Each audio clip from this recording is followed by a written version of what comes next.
Na última década, o Brasil reduziu em 22% a incidência de casos novos de tuberculose e em 20% a taxa de mortalidade da doença.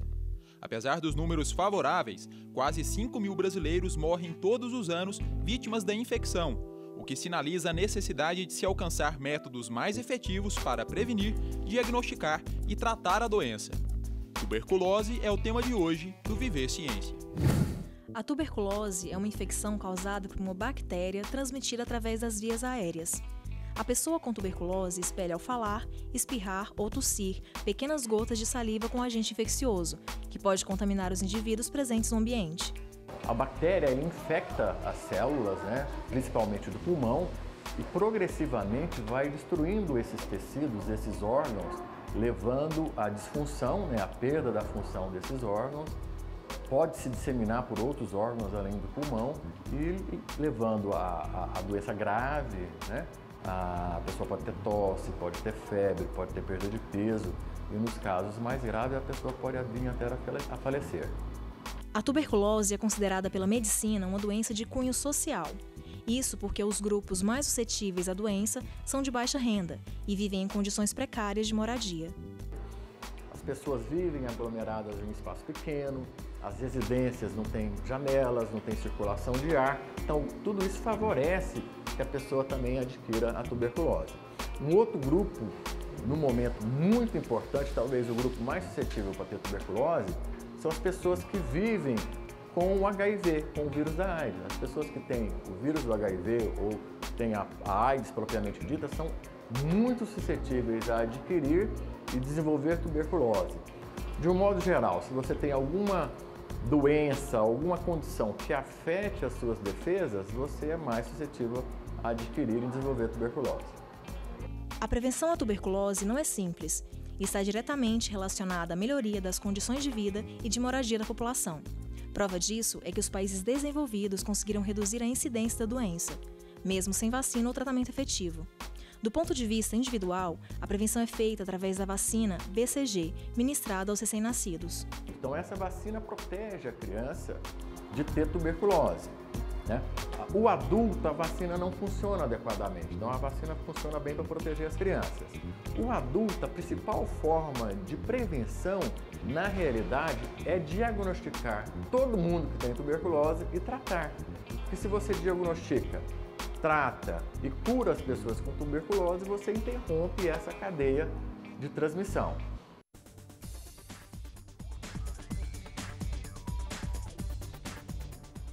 Olá! No Viver Ciência de hoje estamos falando sobre a tuberculose, doença que existe desde os tempos pré-históricos e que ainda hoje preocupa a população mundial. Os convidados para discutir esse assunto são o casal Ana Paula Junqueira Kipnis e André Kipnis. Ambos são doutores e professores da UFG e coordenam juntos a Rede Goiana de Pesquisa em Tuberculose. Bem-vindos, professores, ao Viver Ciência. Obrigada pelo convite, agradeço e espero responder adequadamente as perguntas. Obrigado pelo convite, é uma oportunidade para estar socializando os nossos trabalhos, nossas pesquisas. Bom, a gente começa o nosso bate-papo respondendo às dúvidas que vêm das ruas. Quem faz a primeira pergunta é a estudante Zenalda Neves. Vamos conferir. Eu gostaria de saber como é feito o diagnóstico para tuberculose. Professora Ana Paula, por favor. O principal método de fazer o diagnóstico são os sinais e sintomas dos indivíduos com tuberculose. Tosse persistente por mais de 3 semanas, emagrecimento, suor noturno que reflete uma febre, E se você tem esses sinais e sintomas persistentes por muito tempo, você deve procurar um ambulatório clínico que vai ser diagnosticado pela presença da bactéria no escarro. Ok. A próxima pergunta é do estudante Arthur Lima. Vamos conferir. Bom, eu gostaria de saber como é feito o tratamento hoje em dia. Se é separado dos demais pacientes ou se é tudo numa ala só. E se ainda existe muitos casos, se é contado, porque a gente não ouve falar mais. Professor André, por favor. Então, a tuberculose é uma doença muito antiga, há mais de 1000 anos que ela está com a gente. E antigamente, no século passado, ela realmente se existia essa segregação dos indivíduos dos pacientes. Mas já a partir da década de 60, eles passaram a não ver a necessidade de separar os pacientes. Então, hoje, a paciente com tuberculose, ele não é separado da sociedade ou de outras pessoas. É evitado o contato, porque é uma doença contagiosa, ela transmite para outras pessoas. Então, a pessoa com tuberculose ativa, enquanto não está sendo tratada, ela tem que ter algumas restrições, como, por exemplo, o uso de máscara. Existe também a questão da resistência à tuberculose, à bactéria. Então, nesses casos em que se desenvolve a resistência, aí é uma questão mais grave que o paciente precisa ser realmente separado dos demais para evitar a transferência dessa bactéria mais resistente. E o que o espectador perguntou, realmente existem muitos casos de tuberculose, principalmente no Brasil, são 70 a 90 mil casos novos por ano de tuberculose ativa. Então, é um número bastante significativo. Bom, a última pergunta é do estudante João Paulo de Souza. Eu queria saber se o Brasil investe na busca de novas vacinas e novos tratamentos para essa doença. Professora Ana Paula? Especificamente em novas vacinas, o Brasil não investe. No entanto, o CNPq e a FAPEG, eles têm investido muito em tuberculose, porque tuberculose é uma doença social e que afeta cerca de 80 mil pessoas por ano no Brasil. Então, existe um grande investimento, não direcionado apenas para o tratamento e para a vacina, mas investe em outros aspectos da doença, ou do tratamento e para a cura. Ok, o Viver Ciência faz agora o seu primeiro intervalo. A gente volta em instantes. Ainda hoje, você vai conhecer os estudos desenvolvidos pela Rede Goiana de Pesquisa em Tuberculose, com foco na prevenção e tratamento da doença. E ainda, vai entender como funciona a clínica médica da Faculdade de Medicina da UFG, que realiza atividades de promoção de saúde junto à população.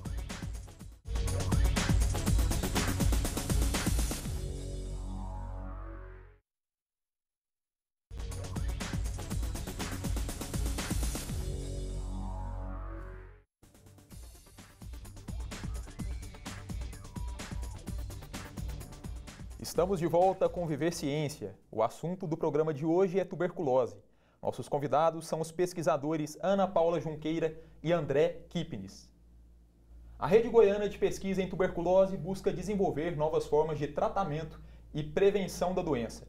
E os resultados obtidos até o momento são bastante promissores. Vamos acompanhar a reportagem. O tratamento realizado atualmente para a tuberculose dura longos 6 meses e consiste na utilização de fármacos que produzem diversos efeitos colaterais. Esses fatores são os principais responsáveis pelo abandono do tratamento. A proposta da Rede Goiana de Pesquisa em Tuberculose é oferecer novos remédios com efeitos adversos menores e que possibilitem um tratamento mais rápido. E uma dessas alternativas se consiste na utilização da nossa biodiversidade como fonte dessas novas alternativas, tais como a peçonha de vespa, a peçonha de escorpião e também de extratos vegetais extraídos de plantas do cerrado. Então nós temos vários estudos realizados aqui dentro do nosso grupo, em colaboração com vários outros grupos de pesquisa do Brasil, em que esses extratos ou peptídeos têm dado bons resultados na inibição do crescimento de micobactérias, sendo uma possível alternativa num futuro próximo ou daqui a alguns anos para o tratamento da tuberculose. Mas o objetivo mais ambicioso dos pesquisadores goianos é desenvolver uma vacina que possa substituir a BCG, que possui eficácia reduzida após a adolescência. Os testes já estão em andamento. Nosso grupo tem desenvolvido nos últimos anos vacinas que têm dado bons resultados, como a vacina MC2-Max, que foi desenvolvida durante meu mestrado. A nossa vacina, ela apresenta um perfil de proteção similar à vacina BCG, mas ela tem uma vantagem em relação à BCG porque ela protege indivíduos que têm infecção por HIV ou apresentam imunodepressão. A OMS, atualmente, ela não recomenda a imunização de indivíduos com HIV ou deficiências imunológicas com a vacina BCG. Por quê? Porque essa vacinação pode desenvolver uma doença. A vacina proposta pelo grupo ainda deve percorrer um longo caminho para chegar ao mercado, mas já foi reconhecida e premiada em 2013 pela Sociedade Brasileira de Microbiologia. Apesar dos resultados positivos alcançados, os investimentos governamentais para a realização de pesquisas na área da saúde ainda deixam a desejar. Temos hoje no Brasil vários pesquisadores que têm vontade, que têm capacidade de desenvolver dentro do Brasil pesquisas boas, mas que estão indo para fora por falta de investimento. Então, muitas vezes temos ideias, temos projetos, temos planos, mas não conseguimos colocar em prática devido à falta de um bom financiamento. Nós temos financiamento, mas seria mais produtivo se tivesse um financiamento correspondente à nossa vontade de fazer.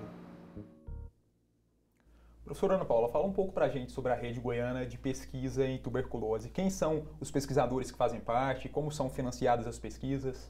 Essa rede começou em 2007, né, num programa de formação de redes de pesquisa no estado de Goiás, da FAPEG. Essa rede ela é composta de todos os pesquisadores interessados em trabalhar com tuberculose ou com outras micobacterioses no estado de Goiás. Dentro dessa rede são compostos por professores e médicos do Hospital de Doenças Tropicais, professores e médicos do Hospital das Clínicas da UFG, do LACEN, das Secretarias Municipais de Saúde e Estaduais de Saúde, além dos nossos alunos, né, mestrandos e doutorandos, alunos de iniciação científica de diversas áreas da Universidade Federal de Goiás, até da Escola de Veterinária, inclusive participam na produção dessas novas vacinas ou desses novos tratamentos nessa rede. A intenção dessa rede era unir todos os interessados em colaborar não só cientificamente para exterminar ou para erradicar ou para socializar a tuberculose no meio ambiente acadêmico, no meio ambiente social, para tentar colaborar com a erradicação dessa doença. E sobre o financiamento dessas pesquisas?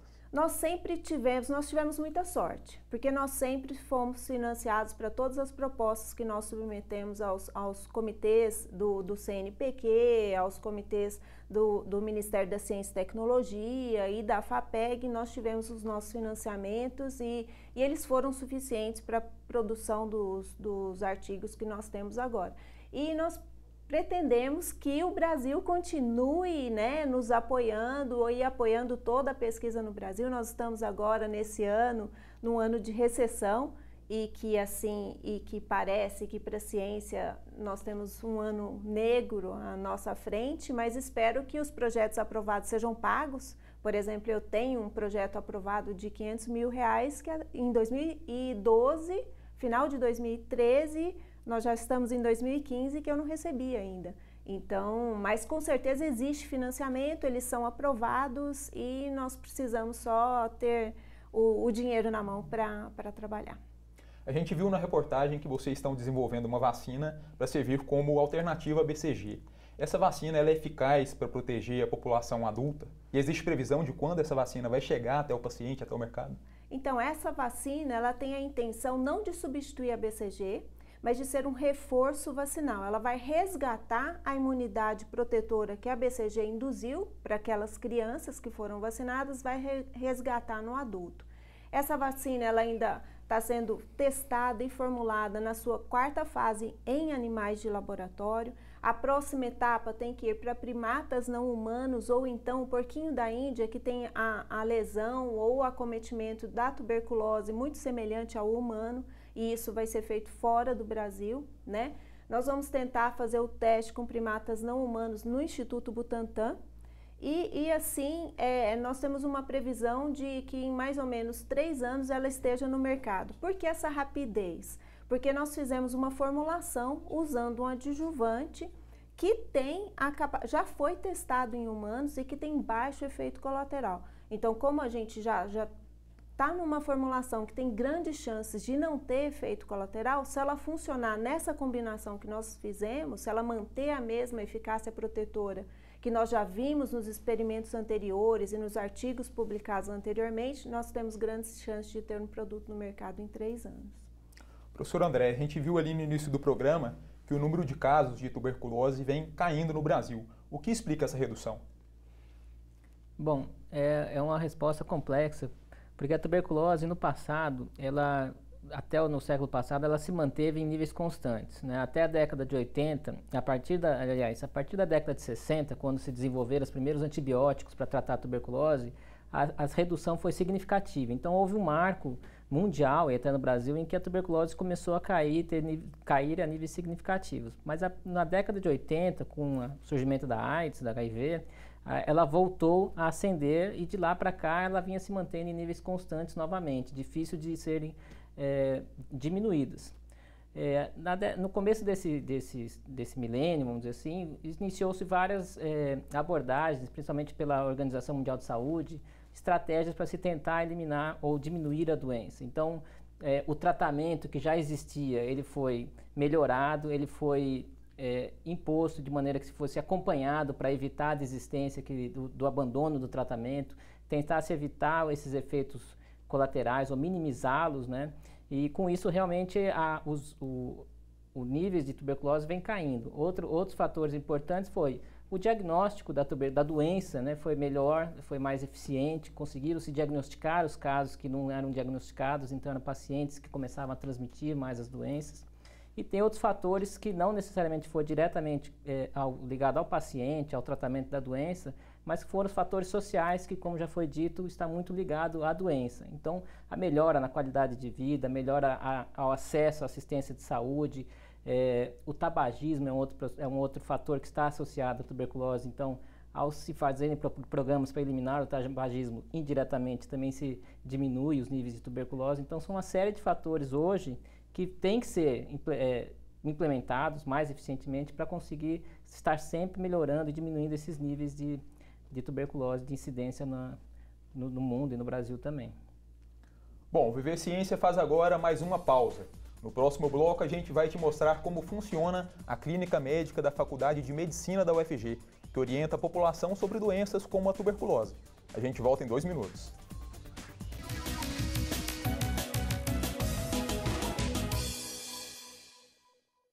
A pesquisa acadêmica, ela parte de uma ideia e de uma concepção inicial de um pesquisador, de um cientista. Esse cientista tem uma ideia sobre como resolver um problema e ele estabelece uma série de etapas a fim de resolver esse problema. Normalmente, né, embora isso varie muito entre as áreas do conhecimento, a ideia é coletar dados, seja na natureza, seja na literatura, seja num laboratório, analisar esses dados e interpretar esses resultados à luz de uma teoria ou de uma concepção pré-existente.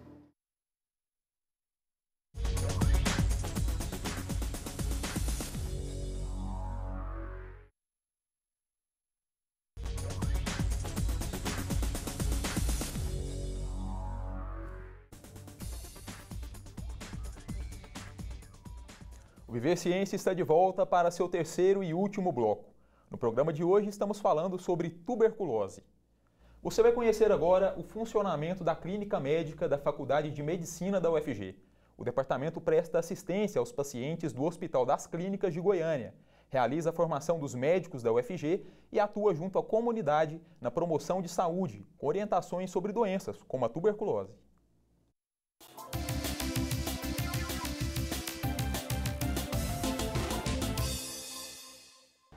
A clínica médica, para vocês conhecerem melhor, ela é composta por vários serviços. Serviços de cardiologia, de endocrinologia, de neurologia, de hematologia, de gastroenterologia, de nefrologia e de pneumologia. Além disso, faz interface com os serviços de emergência e a UTI do Hospital das Clínicas.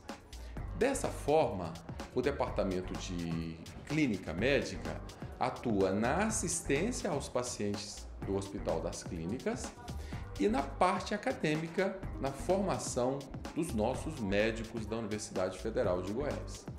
Além das atividades de assistência, atividades de formação do aluno, o departamento de clínica médica organiza atividades junto à comunidade. Então tem as atividades de orientação sobre promoção de saúde, sobre algumas doenças ligadas à saúde pública, como tuberculose, hipertensão, diabetes, e também de atividades físicas que levam à promoção de saúde e a assistência, como é feito essa parte da assistência aos pacientes propriamente dito que procuram o Hospital das Clínicas.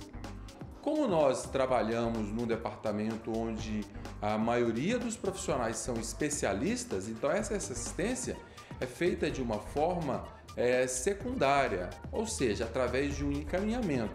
Ele precisa passar antes numa unidade primária de saúde e esse agendamento vai ser feito para um dos profissionais ligados ao departamento para que ele possa estar prestando esse atendimento. Dessa forma, nós garantimos uma resolutividade, principalmente naqueles casos mais complicados e que requerem uma atenção especializada para o seu atendimento. Professor André, como é o acesso ao tratamento para a tuberculose no Brasil? Esse tratamento é custeado pelo SUS? Então, o tratamento para a tuberculose ele envolve a administração de 4 antibióticos, né? São 4 antibióticos por um período de 2 meses e depois mais 4 meses continuando com mais 2 antibióticos, ou seja, é um tratamento prolongado, são antibióticos que poderiam ser caros, só que felizmente o SUS realmente, o governo ele custeia todo o tratamento, ele tem essa grande vantagem, né? Uma coisa muito boa para o paciente que é o custeado todo o tratamento. Infelizmente, o difícil é fazer com que ele fique até o final do tratamento para ser realmente curado desse tratamento. Professor, mas esse acesso ele é facilitado? O paciente, quando é diagnosticado, ele consegue ter acesso fácil a esses medicamentos? O acesso ele é fácil, assim, como pode existir uma certa burocracia em determinadas situações, mas ele no pronto atendimento, na unidade básica de saúde, ele tem o acesso, né? Eventualmente pode ter problemas de fornecimento pelos fabricantes, aconteceu isso no passado, mas são questões pontuais, mas ele tem esse acesso sim. Uma das problemáticas no tratamento da tuberculose é que uma parcela dos pacientes apresenta resistência aos medicamentos. O que pode ser feito nesse caso? Então, dentro dessas 4 drogas que são usadas para o tratamento, existe a possibilidade de desenvolver a resistência, principalmente se o tratamento não for obedecido corretamente, pelo tempo certo, pela dosagem certa. Então, a resistência ela é um problema sério, que nos países que controlaram a doença, controlaram a tuberculose, é o problema atual, é o problema que se preocupa até mais do que a própria tuberculose, ou seja, a tuberculose pela bactéria resistente. Então, o que tem que ser evitado é acompanhar o tratamento devidamente adequado, mas existe alternativa, né? Caso venha a se desenvolver uma tuberculose por uma bactéria resistente, existem drogas alternativas. Não são muitas, não são tão eficazes quanto as drogas que são usadas, que são chamadas as drogas de primeira linha, mas existe essa possibilidade, né? E para piorar ainda mais o cenário, existe a possibilidade de desenvolver mais resistências, que são bactérias que daí sim existem pouquíssimas drogas, para não dizer em situações em que não tem nenhuma droga viável para o tratamento dessa doença, dessa fase. Professora Ana Paula, uma meta da Organização Mundial de Saúde é erradicar a tuberculose no mundo. Mas a gente sabe que a doença está ligada aí às questões sociais, né? Como a gente mostrou, a miséria social, a pobreza. Você acredita que é possível erradicar a tuberculose? Então, é possível sonhar com a erradicação da tuberculose, uma vez que se tenha investimento em nutrição adequada, em favorecimento das populações mais pobres do mundo. Porque uma vez que a população esteja bem nutrida, junto com ela vem a questão educacional. Bem educado, o indivíduo procura assistência à saúde. E ele procurando precocemente assistência à saúde, ele vai ser diagnosticado mais rapidamente, vai ser tratado adequadamente e não vai mais transmitir a tuberculose para os outros indivíduos. Então, realmente, a tuberculose é uma questão social e eu acredito muito que se todos os governos acreditarem e investirem no tratamento, para que o tratamento seja de graça, como no Brasil, esse tratamento seja diretamente observado e acompanhado, os efeitos colaterais do tratamento no indivíduo, para que ele se mantenha no tratamento, a tuberculose tem grande chance de ser erradicada em 2035, oxalá em 2040, mas o nosso primeira fonte ou primeiro sonho é erradicar a pobreza no mundo. Se a gente conseguir isso, a gente erradica junto à tuberculose. Bom, Viver Ciência de hoje está chegando ao fim. Eu quero agradecer a participação da professora Ana Paula Junqueira Kipnis. Obrigado, professora, pela presença. Eu que agradeço a oportunidade de estar aqui. É um grande prazer falar sobre a minha pesquisa e sobre o pouco que a gente tenta fazer por essa doença, pela tuberculose, pela Universidade Federal de Goiás. Obrigado também ao professor André Kipnis pela presença, pela participação. Eu que agradeço, obrigado pela oportunidade de estar aqui. E por fim, agradeço a você que nos assiste, lembrando que você pode continuar acompanhando o nosso programa através do site da TV UFG e das redes sociais. Até a próxima!